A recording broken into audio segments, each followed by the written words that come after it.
All right, we're good. Okay.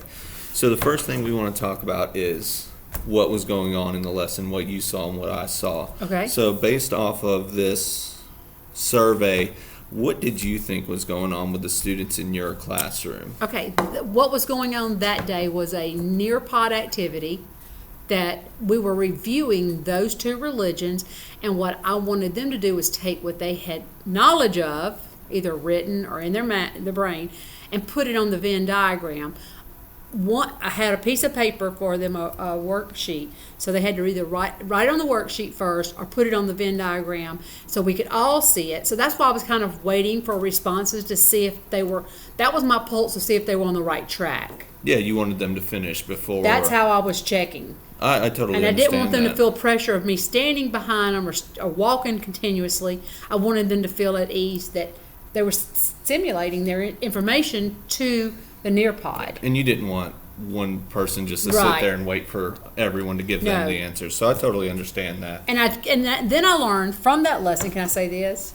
To freeze the board and check my computer only for answers, because once they saw answers going on there, they just shut down on them doing it and copied.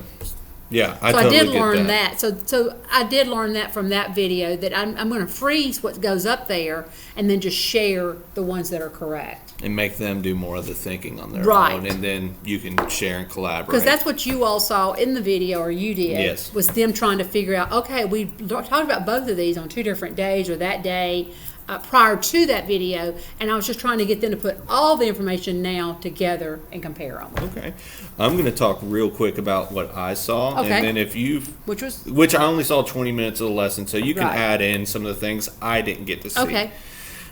Students were engaged, over 90% of them.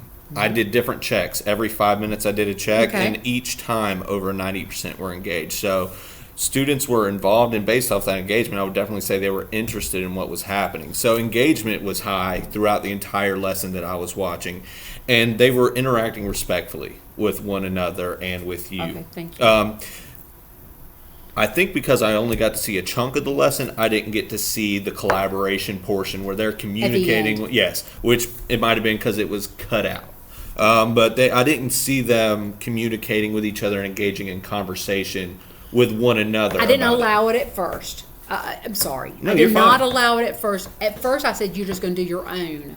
I wanted to see, I was trying to check see if they were ready to move on. Yes. And I didn't want them to, if they talked to their neighbor, the neighbor, of course, might remember 3 things and they would remember 1. I want to know who remembered 3 each. And again, to go over these 10 questions to help Okay. us identify a goal. And after we answer these and talk about these, maybe we can identify something that we can work on. Sure. Okay, so on a scale of 1 to 10, with 1 being the worst lesson you've taught and 10 being the best, how would you rank that particular lesson with the Nearpod that I was watching? Considering the material and the age of the child, I would say an 8.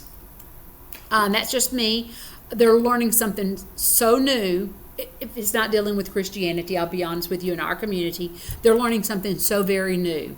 They're respectful of learning it, and they're eager to learn more about different religions, but it was something new to 90% of them.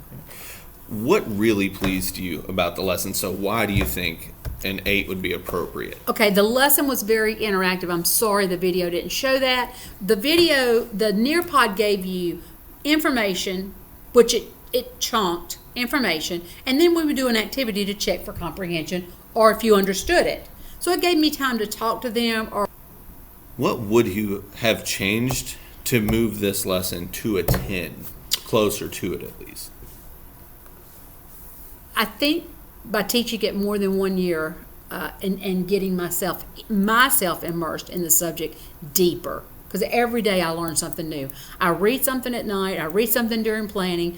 I'm having to learn more about the Middle East than I ever dreamed I needed to know, and now I'm having to immerse myself, and I feel the more I can give them tidbits of little information, interesting facts, so to speak, the more I've got them hooked. Right. What could your students be doing differently if it were a 10?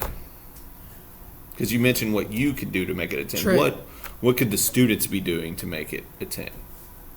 That one's hard. I'm sorry. I'm just going to be very honest with you.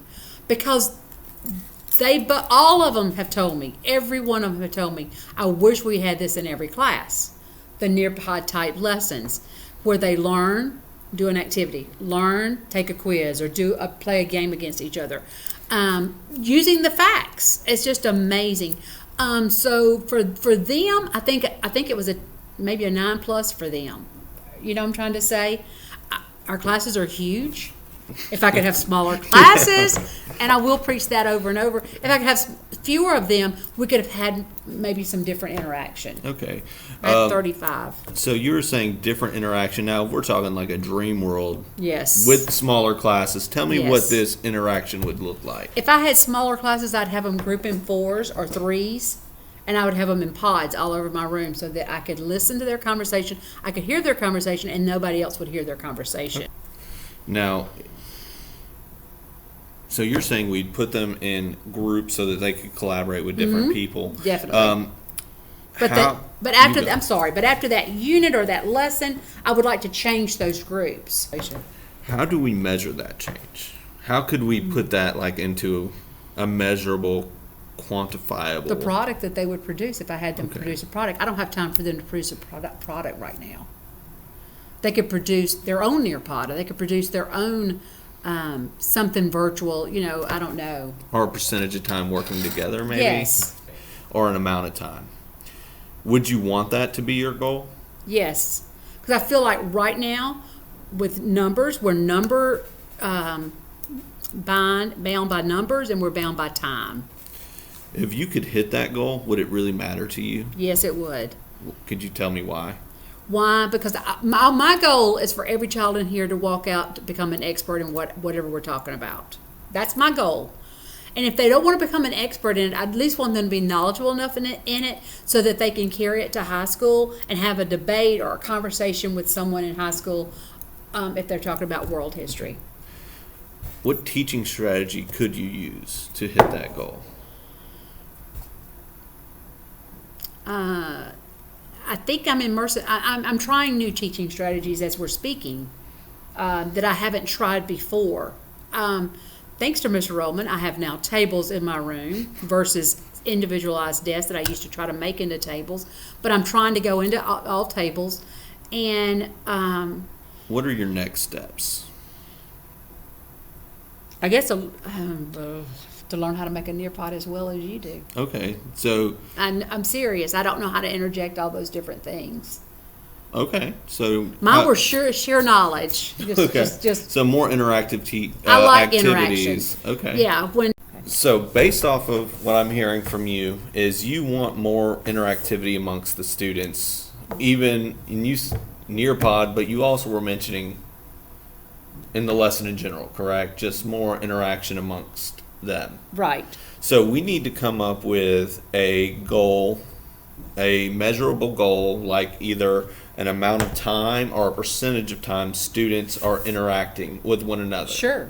So what do you feel like? If we added into the Nearpod, okay, now share this with your partner across from you or your shoulder partner, and then did task cards. Okay, fill out that task card, you know what I'm saying?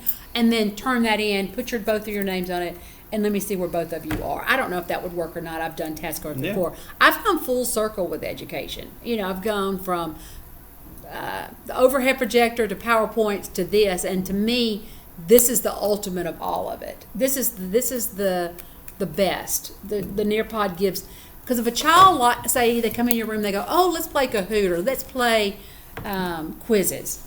This gives you a little bit of all of that. Because they love to compete against each other. They love to compete just with themselves. And I like that. Okay. They know they've got to have the knowledge to play the games. Yes. So within Nearpod, we want a certain percentage of activities for it to be interactive, but just because we don't do notes all the time, Right. we also would want them to be interacting with each other in other lessons as well. True. So what percentage would you say would be appropriate or an improvement for an amount of time you would want them, or even amount of minutes you would want students collaborating with one another each day? I'd like the collaboration to be 10 to 15 minutes of each lesson, each day. Okay, so we'll say a bare minimum of, what would you prefer, 10 or 15 minutes? Let's start off with 10. Okay, we'll start off with 10. If we can hit that and you feel like it needs to go up, we can go up. And that's going to depend on the child and how well they handle collaboration. Okay, so I guess I probably should have said 5. So we'll start a little Let's- higher, and we can adjust it if we need to. Good. Because, okay? there's going to be some classes, because they're leveled, that can't handle collaboration more than 3 minutes. Okay. So, and it doesn't have to be 10 straight minutes. Good, okay. So we can chunk that up. Okay. So we just want, within one lesson, throughout the 55 minutes, 10 of those minutes, they're collaborating with each other. Does that sound like a lot? I'm just going, Well, I know we'll find out. I mean, well, the 2 or 3 minutes you come in, what happened yesterday? At Yeah. the very end, what was your favorite part of today? Yeah. What did you learn today? So, I mean, there's 5 of them. there's areas to put it in there, and Okay. you may find that It's too 10 much. minutes is too much, or Okay. maybe it's not enough. Maybe 10 minutes was too low of a goal. Okay. So let's start with each lesson, no matter what the lesson is, because some of the lessons we do, they're going to exceed Definitely. 10 minutes. We want them to be collaborating for at least 10 minutes each lesson, which turns out to about 20% of the lesson. Okay. If you do that, around a little less than 20%. Okay. So we'll say about 10 minutes.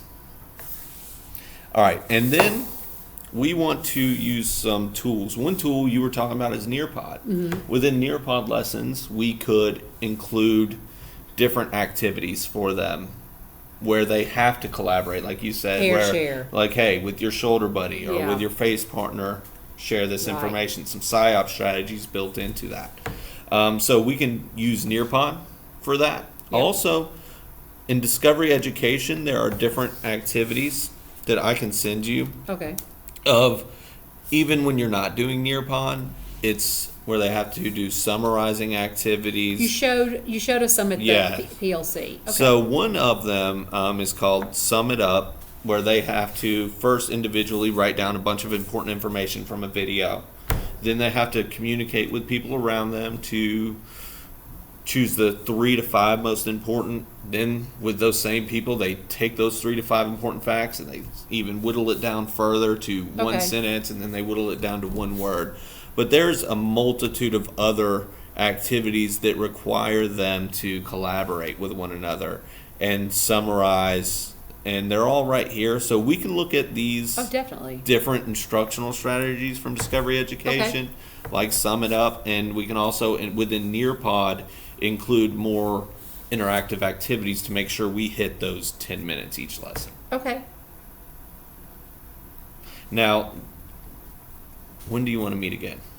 Are we recording this? Yeah, do you want to meet This next week or next week? This week The- is full. I would want to do it this week because I want to give you time to Thank you. actually try and Right. do some things towards our goal. Okay. We can do it the end towards like Thursday or Friday of next week, or we can do it the beginning of the following week, and we can do it right here in your classroom. Okay. So right now we'll just Said we can say the end of next week, Okay. Thursday or Friday, and if we it need can to push fluctuate. it, Okay. we'll push it. It's a fluid day. Yes, Okay. it's fluid. So, All right. all right. Thank you. No, thank you.